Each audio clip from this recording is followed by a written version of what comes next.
Dentro del caso Roswell, que finalmente se trata de una nave, lo más polémico es que es la primera vez en esta tierra que se encuentran dentro de una nave extraña 4 seres también terriblemente extraños y que supuestamente eran extraterrestres. ¿Qué información tenés vos, Alejandro? Bueno, lo que no hay que dejar de decir, porque si no estaríamos faltando la verdad, es que hay otra campana con respecto al caso Roswell.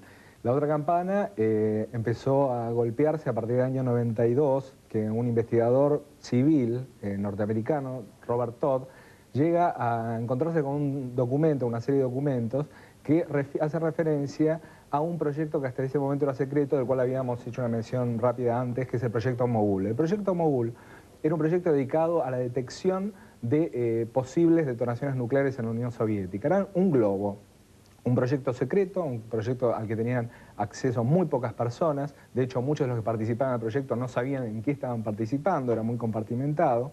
Y por esta razón, cuando en julio de 1947 los militares recuperan unos restos que, si uno lee la descripción de las noticias de la época, es una descripción de los restos de un globo, o sea, no de una nave, sino los restos de un globo, porque hacen referencia a un extraño material comparable al polietileno, porque hablan de madera Pero había balsa. seres, Bueno, seres los seres aparecieron en el año 78, ¿no? Cuando empezaron a buscarlos, pero antes no había seres. O sea, las primeras noticias respecto de Roswell nunca se mencionó el hecho de que hubiesen ocupantes, en lo más mínimo. Esto apareció 30 años después. En aquel momento apenas sí se hablaba de la caída de un objeto, ¿no? Y había diversas interpretaciones respecto de lo que había caído, pero a partir de ahí, digamos, en ese momento al menos no se habló de entidades.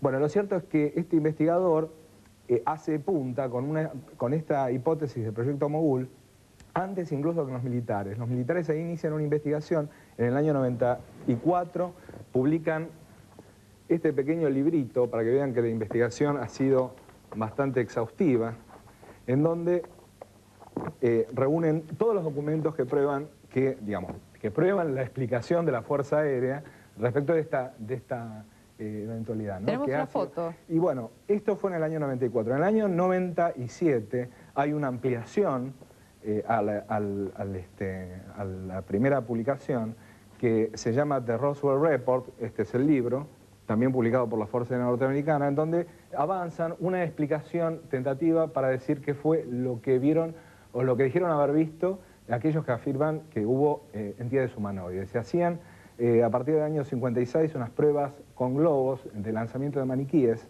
Bueno, pero ¿puedo decir algo? ¿Qué podemos esperar? Vamos a suponer que los gobiernos quieren ocultar esto. ¿Qué podemos esperar? ¿Que hagan un libro que digan no? Por supuesto, siempre queda esa posibilidad. O sea, lo mejor que tiene el hecho de que la explicación la dio la Fuerza Aérea, que siempre se puede sospechar. Pero si también estamos en la hipótesis pero de que se puede... hay testigos que realmente están indicando, como testigos que vimos recién, que están diciendo que vieron esos seres, pero sin embargo hay personas que están tratando de hacerlos negar por una cuestión lógica, porque si realmente, vuelvo a reiterar, si realmente se comprueba esto, y cosa que no se quiere comprobar, no estamos faltando, digamos, un poco a la verdad. Bueno, yo les propongo que veamos esta autopsia que realmente fue muy, y sigue siendo, muy polémica. La vemos. Este señor es Ray Santilli, el productor cinematográfico que, buscando material para un film sobre la historia del rock, dice haberse encontrado con la filmación de la autopsia de una de las extrañas criaturas de Roswell. Su hallazgo puede significar un hecho trascendente para la historia de la humanidad, como también un fraude escandaloso. Hay distintos puntos oscuros en el relato de Santilli, pero uno es excluyente: la identidad del camarógrafo. Mi acuerdo fue proteger a ese señor. No hay ninguna seguridad que no fuera perseguido, responde Santilli. Se trata de un hombre de más de 80 años y hubo gente amenazada por simplemente comentar que vio algo del incidente Roswell. ¿Qué podría pasarle a este hombre que de alguna manera vendió secretos militares de los Estados Unidos? Con respecto a la autopsia, no solo el anonimato del camarógrafo es uno de los puntos cuestionados. También se mencionó el reloj que se ve en el quirófano y el cable del teléfono con forma de espiral que aparece en una de las paredes. El directorio de la General Electric atestigua que el reloj es un modelo muy común de los años 40 y el cable espiral apareció en los Estados Unidos en 1937. Con respecto a la antigüedad de la película en que se filmó la autopsia, Larry Cade, quien hace 18 años trabaja en la fabricación de películas Kodak, afirmó que el código, un cuadrado y un triángulo, son los símbolos utilizados por la compañía Eastman Kodak de Rochester, New York, en 1927, 1947 y 1967. Los mismos códigos, confirma Cade, solían repetirse cada 20 años. Alan Daviau es uno de los más consagrados directores de fotografía de Hollywood. Filmó E.T., Bugsy, El Imperio del Sol y Combo. Daviau sospecha que la película es un fraude. Él no acepta que cada vez que se debe mostrar un plano importante se termine en un fuera de foco. Lo que estamos viendo, comenta Alan Daviau, es que alguien intencionalmente provoca el fuera de foco. No puede ser que un camarógrafo profesional realice un primer plano y no ajuste el foco. Sin embargo, Ryan Roderick, un experto camarógrafo que estuvo durante muchos años en las Fuerzas Armadas de los Estados Unidos y que filmó proyectos secretos del gobierno, combates durante la Segunda Guerra Mundial e incluso el ensayo de la bomba atómica sobre el atolón de Bikini, asegura que las cámaras de aquellos años no permitían ajustar el foco. Es fácil ahora, con los avances tecnológicos alcanzados en la fotografía, criticar el trabajo realizado hace más de 50 años, sostiene Roderick. Alan Daviau, por su parte, agrega: la filmación es una farsa o el camarógrafo era de lo peor. En ningún momento buscó un lugar que permitiera ver el trabajo de los médicos y el detalle de los órganos de esa criatura.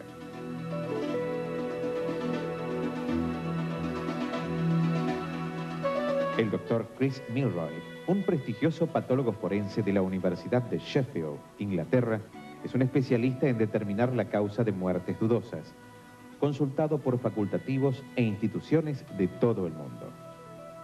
El doctor Cyril Witch, expresidente de la Academia Americana de Ciencias Forenses, ha realizado trabajos sobre más de 40.000 autopsias. Los dos afirman que jamás se encontraron con un ser de las características del que se ve en el filme, y menos aún para hacerle una autopsia. Esa extraña criatura que se supone viene del espacio exterior concuerda con la imagen generalizada que existe de la apariencia física de los extraterrestres. Según el filme, comenta el doctor Milroy, esa criatura tiene 6 dedos en las manos y lo mismo en los pies, una condición conocida como polidactilia. Es una anormalidad genética, aunque es muy raro que se repita en cada mano y en cada pie. Por su parte, el doctor Witch estimó que se trataba de un ser femenino, una mujer afectada por el síndrome de Turner, una alteración cromosómica que afecta a una mujer entre 5.000.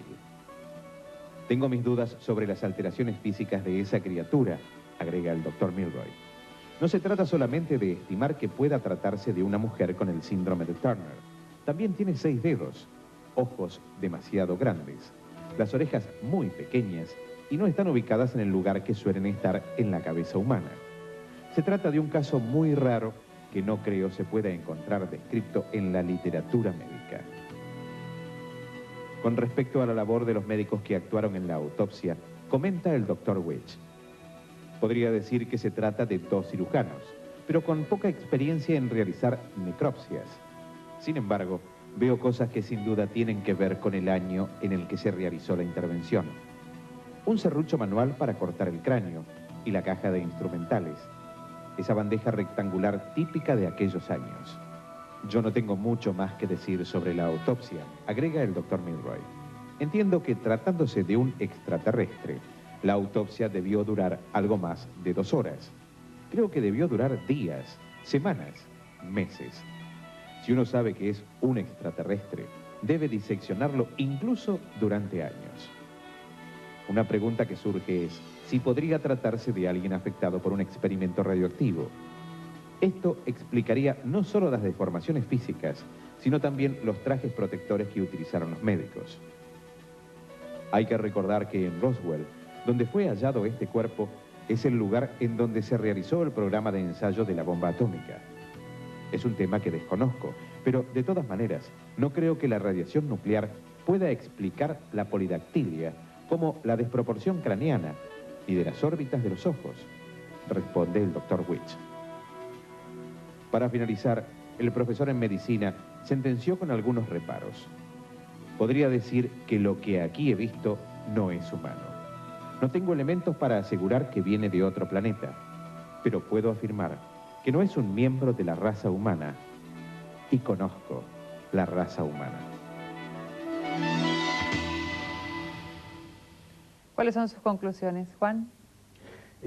Mira, la información que yo tengo es que esta película ha sido analizada por especialistas en efectos especiales, investigadores en distintas ramas del quehacer científico, y la mayoría coinciden en que esto es el fraude, uno de los fraudes más escandalosos que ha habido en la historia del fenómeno OVNI. Esto no significa defenestrar el caso Roswell, que de repente... Que la película sea fraudulenta no significa no quiere decir que el caso Roswell existir. no pueda haber tenido una explicación extraterrestre, aunque a lo mejor en Roswell pasaron muchas más cosas y hubieron varios casos, y pasados 50 años los testigos confunden una cosa con otra. Carlos Yurchuk. Yo voy a cerrar con una invitación a la producción.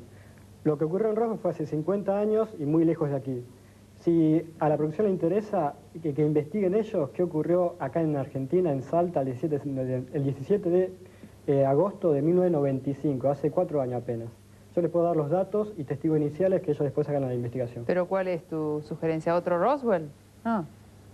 Otra caída. Bueno, Alejandro. Bueno, para mí está bastante claro que la Fuerza Aérea de los Estados Unidos metió la pata, se equivocó en su momento cuando habló de platos voladores, cuando todavía no sabía de qué se trataba. Por desconocimiento dijeron que era un globo cualquiera, cuando en realidad era el globo de un proyecto secreto.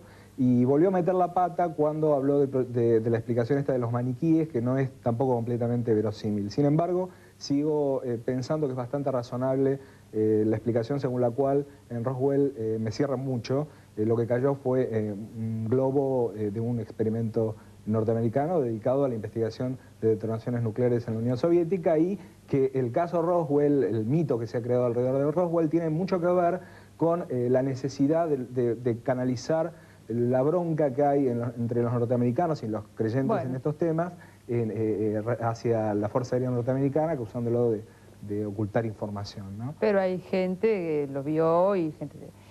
Mario. Algo que nos hace reflexionar como primera medida, que ¿por qué cayó justamente en Roswell cuando se estaba el proyecto Manhattan para tirar la bomba atómica? Hay algo que nos está diciendo, algo que está pasando en ese lugar. ¿Por qué lo están creando como una fantasía cuando realmente es algo cierto? Que estos seres tenían 4 dedos, que de repente tenían 1,20 m de estatura, o podemos decir todo en base a esto, pero ¿por qué realmente se le ha dado tanta importancia a esto? Realmente, atrás de todo esto, ¿fue el gobierno que lo creó? Bueno, la polémica sigue. Imagínense que hace 52 años que este caso trajo una polémica, y es una polémica mundial, no lo vamos a resolver nosotros en un solo programa. Les agradecemos a ustedes la presencia, gracias Mario, gracias Alejandro, gracias Carlos, gracias Juan. En cualquier momento los volvemos a tener en este programa. Nosotros hacemos otra pausa, ya volvemos.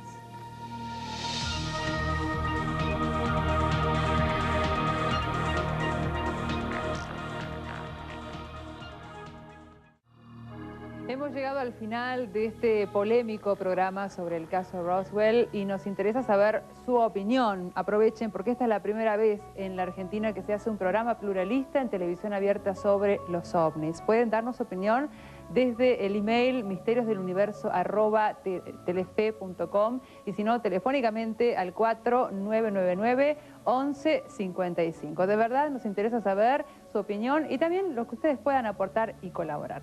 Para el tercer programa vamos a hablar de otro tema realmente polémico y apasionante, que son las abducciones. ¿Qué son las abducciones? Los secuestros, o sea, tomar a un individuo contra la voluntad del testigo. Este es un tema apasionante y tenemos a una mujer que nos va a contar todo lo que les pasó aquí en Misterios del Universo el próximo domingo. Nos vemos. Chao, gracias.